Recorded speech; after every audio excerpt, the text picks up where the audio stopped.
প্রিয় ভিউয়ার্স, শখের রাজা শেখ আমারের পক্ষ থেকে সকলকে প্রীতি ও শুভেচ্ছা জানিয়ে শুরু করছে আজকের নিত্য নতুন আরেকটি প্রতিবেদন। এই সামনে দিয়ে দাঁড়াও দেবো, আরেকটি নিত্য নতুন প্রতিবেদন শুরু করছি।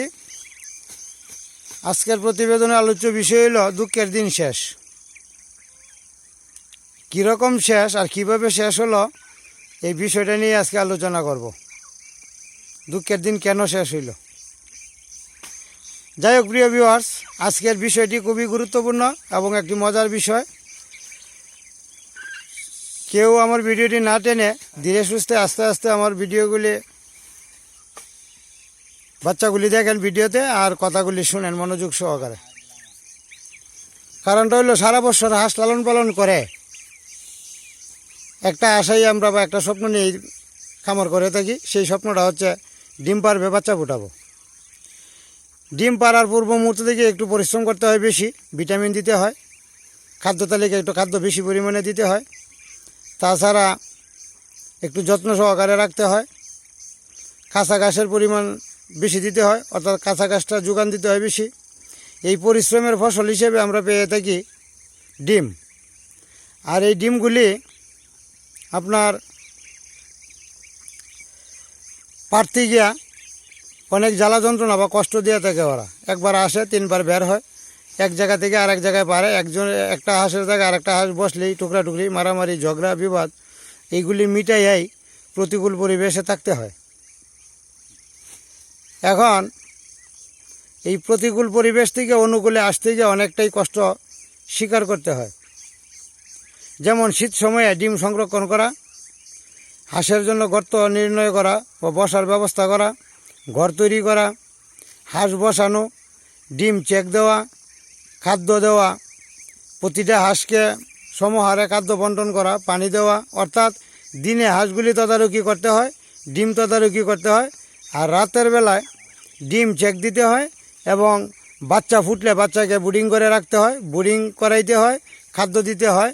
এই বিভিন্ন চাপের মধ্যে থেকেই আমরা থাকতে হয়। তার মানে শীতকাল যে সময়টা, শীতের সময়টা যেটা, এটা চলে যায় বাচ্চা, ডিম আর উমে বসা হাঁসগুলো পরিচর্যা করতে করতে। তার মানে দিনেও পরিশ্রম, রাতেও পরিশ্রম।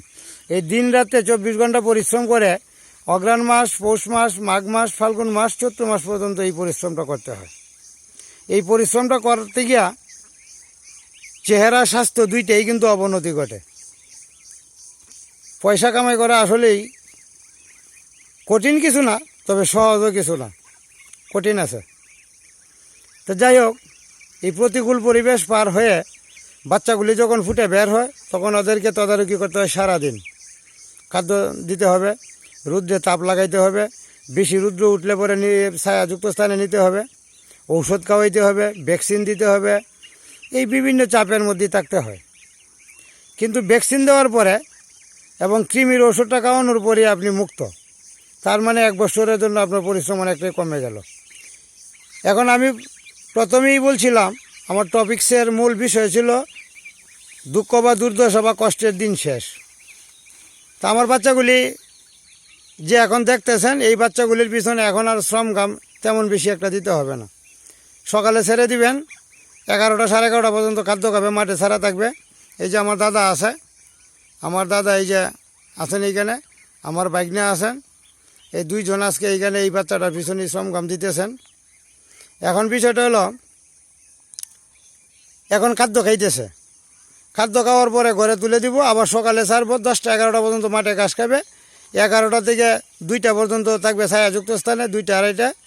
রৌদ্রের তাপটা একটু কমার পরে আবার মাঠে ছাড়তে হবে, সন্ধ্যা পর্যন্ত থাকে। সন্ধ্যার পরে আমি নিয়ে ঘরে ঢোকাই।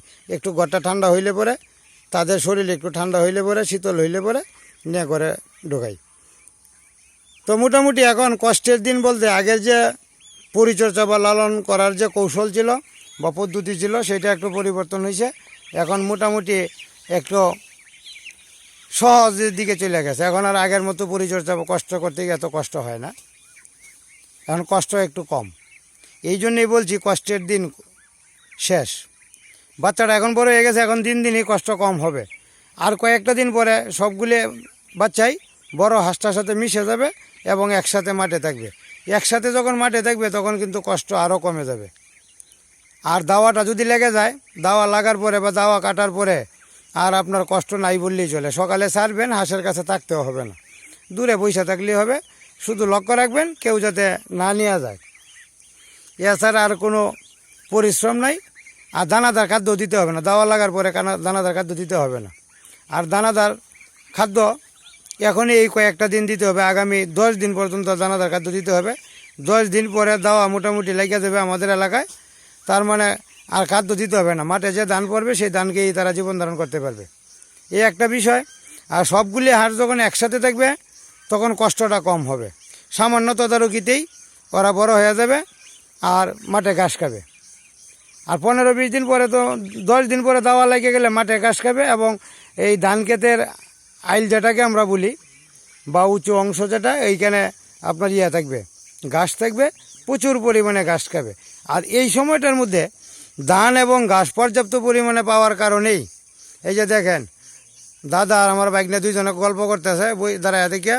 এই যে দেখেন, এই যে খুব সুন্দর দেখা যায়, তারা হলো দুজনই কালো যোদ্ধা, কালো গেঞ্জি পরছে, কালো যোদ্ধা। দাদার এমন দিন দিন ইয়ং দেখা যায়, কারণ এই যে শার্ট টার্ট পরতেছে ইয়ং দেখা যায়, ইয়ং শার্ট পরতেছে দাদা। এখন বিষয়টা হইল খাদ্য, ঘাস এবং ধান দুইটা পর্যাপ্ত পরিমাণে যখন পাবে তখন আপনার বাচ্চা দেখবেন আরও বড় হয়ে যাবে। আর এখন গরম পড়তেছে, এখন একটা জিনিস সবচেয়ে বেশি লক্ষ্য রাখতে হবে, গরমে কিন্তু সর্দি লাগে। গরমটা কোনো অবস্থাতেই বেশি পরিমাণে লাগানো যাবে না। যদি বেশি পরিমাণে গরম লাগানো যায় তাহলে সর্দির পরিমাণটা বেড়ে যাবে, তার মানে বেশিরভাগ বাচ্চাই সর্দিতে আক্রান্ত হবে। যাই হোক প্রিয় ভিউয়ার্স, আপনারা যারা হাঁস লালন পালন করেন তারা অবশ্যই গরমের দিকে লক্ষ্য রাখবেন। রাতেও যাতে গরম না লাগে এবং রাতের বেলা যাতে ঠান্ডা, অতিরিক্ত ঠান্ডা যাতে না লাগে বা বাতাস যাতে না লাগে সেই ব্যবস্থা করতে হবে। আর দিনের বেলা সূর্যের আলো যাতে কম লাগে সেই ব্যবস্থাটাও করতে হবে, তার মানে ছায়াযুক্ত স্থানে রাখতে হবে। এখন এই সময়টা যদি আপনি পার করতে পারেন, বৈশাখ মাসে 1-2টা বৃষ্টি হয়ে গেলেই আপনি দেখবেন যে আর একটু সুবিধা হয়ে যাবে। কীরকম সুবিধা? বৈশাখ মাসে বৃষ্টি হয়ে গেলে পানির পরিমাণটা বেশি পাবে, তখন পানিতে তারা সাঁতার কাটতে পারবে, একটা বিষয়। 2 নম্বর বিষয়টা হইল, পানি যখন বেশি থাকবে বা হঠাৎ যখন বৃষ্টি হবে তখন মাটির ভূপৃষ্ঠের যে তাপমাত্রাটা থাকবে নিয়ন্ত্রণে। যখন নিয়ন্ত্রণে থাকবে তখন আপনার সর্দির পরিমাণটা কমে যাবে। এই 2টা জিনিসের উপর ভিত্তি করেই বাচ্চাগুলিকে লালন পালন করবেন, দেখবেন একসময় এইটাই আপনার একটা ভবিষ্যৎ সঞ্চয় হয়ে দাঁড়াবে। আর একসাথে বিক্রি করবেন, দেখবেন আপনার মনে একটা আনন্দ আসবে, উৎসাহ আসবে। এই আনন্দ উৎসাহ থেকে পরবর্তী বছর আপনি অটোমেটিকলি খামারের দিকে ঝুঁকে পড়বেন বেশি পরিমাণে। যাই হোক, আমার বাচ্চা মোটামুটি এই যেগুলি আছে এখন এইখানে, এটি আজকে এখনের এই ভিডিওতে দেখাইলাম। পরবর্তী যে বাচ্চাটা, এটা আরেকটা টিম আরেক জায়গায় আছে, এই টিমটা আসবে আরও বোধহয় 20 মিনিট পরে।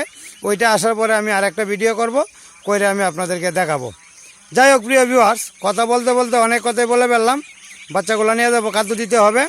ধন্যবাদ সবাইকে, ভালো থাকবেন, সুস্থ থাকবেন। আর আমার চ্যানেলটি এখনও যারা সাবস্ক্রাইব করেন নাই তারা দয়া করে সাবস্ক্রাইব করে আমার চ্যানেলটির পাশে থাকবেন। ধন্যবাদ সবাইকে।